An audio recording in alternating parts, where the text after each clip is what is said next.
It's Here First from IPR. I'm Megan McKinney, and today's episode checking in with IPR's Katerina Stark about what's happening at the state capitol, and a new study shows that bird populations are declining faster in areas with more agriculture. It's Monday, April 27th.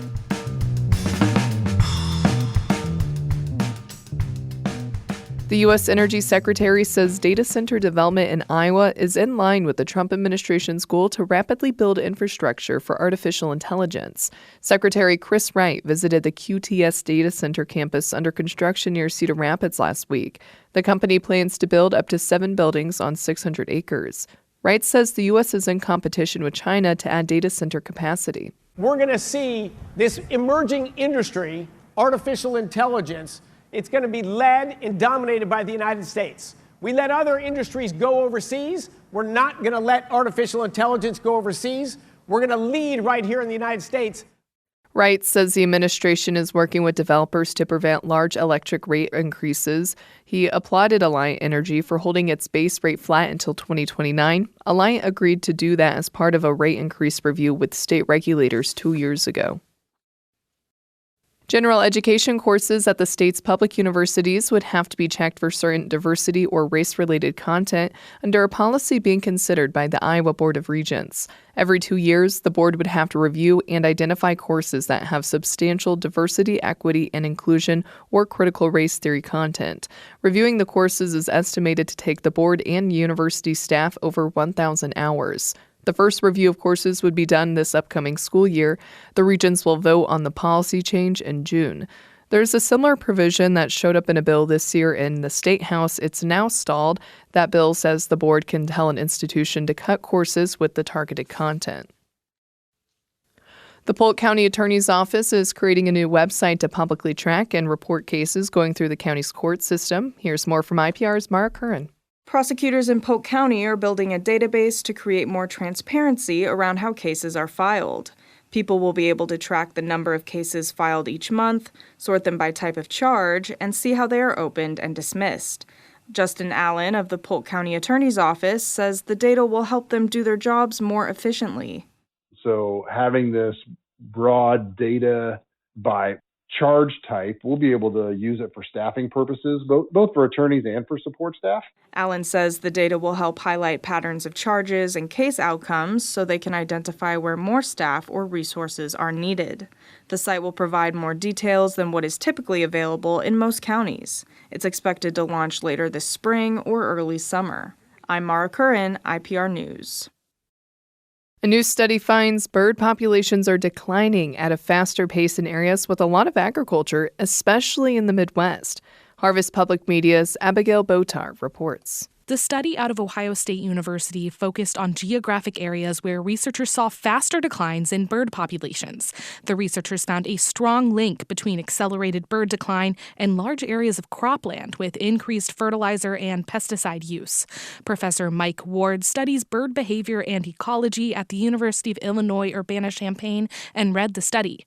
He says these findings, although new, were not surprising. Some changes in agricultural practices have led to reductions in habitat and likely food availability. He says increased fertilizer use and a lack of native plants around fields may be behind the faster decline of bird populations. I'm Abigail Botar, Harvest Public Media. You're listening to Here First from IPR. I'm Megan McKinney. The legislative session is still in session as Republicans still haven't figured out their number one priority, property taxes. Here in just a moment, the latest at the state capitol. Welcome back. It's Here First from IPR. I'm Megan McKinney. It's Legislative Monday with IPR's Katerina Stark, where we go over what happened last week at the Iowa Capitol. One thing that did happen, Republicans mostly agreed on a state budget. Does this mean the session is almost over, Katerina?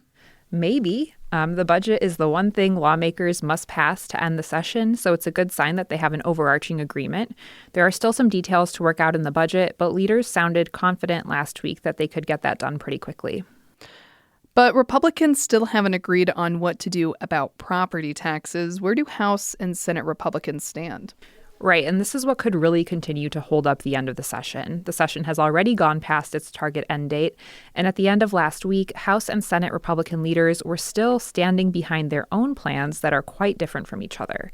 Speaker Pat Grassley said House Republicans feel strongly about putting a hard 2% cap on city and county revenue growth without flexibility for times of high inflation.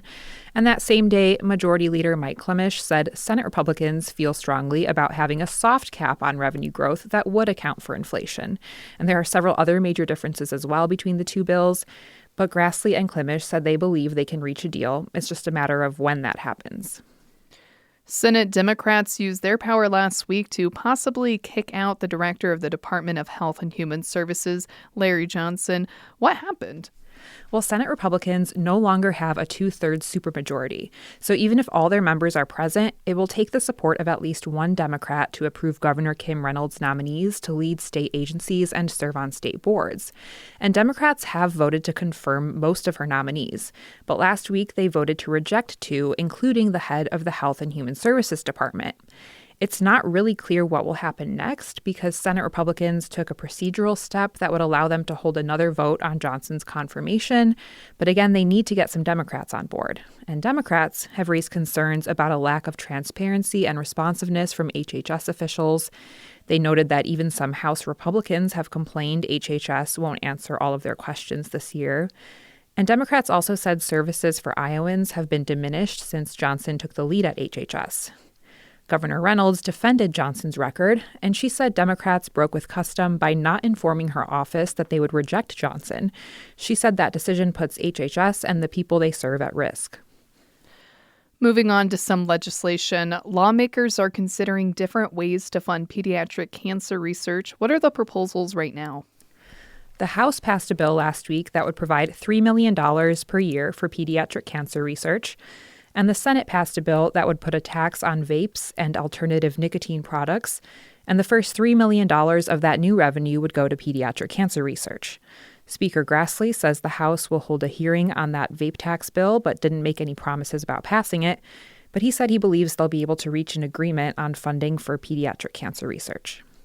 At this point, what are some bills waiting on the governor's desk for her signature? Well, there's a bill that passed last week that would raise the speed limit on most two-lane highways from 55 miles per hour to 60. Another bill that passed says people's religious beliefs around gender identity and sexual orientation could not disqualify them from fostering or adopting children. And a third bill sent to the governor's desk last week would require the Iowa Department of Transportation to use the federal SAVE system to check the immigration status of people who apply for a driver's license or state ID. What's coming up this week? We're likely to see the House and Senate debate budget bills and send some other pending legislation to the governor's desk. Speaker Grassley says he'd like to try to wrap up the session at the end of this week. But again, it's hard to see how that happens unless Republican leaders make some major progress on property tax negotiations very quickly. Thank you, Katerina, for your update. Thanks, Megan. And thank you for listening to Hear First from IPR Today. I'm Megan McKinney. I hope you had a good weekend and have a great Monday.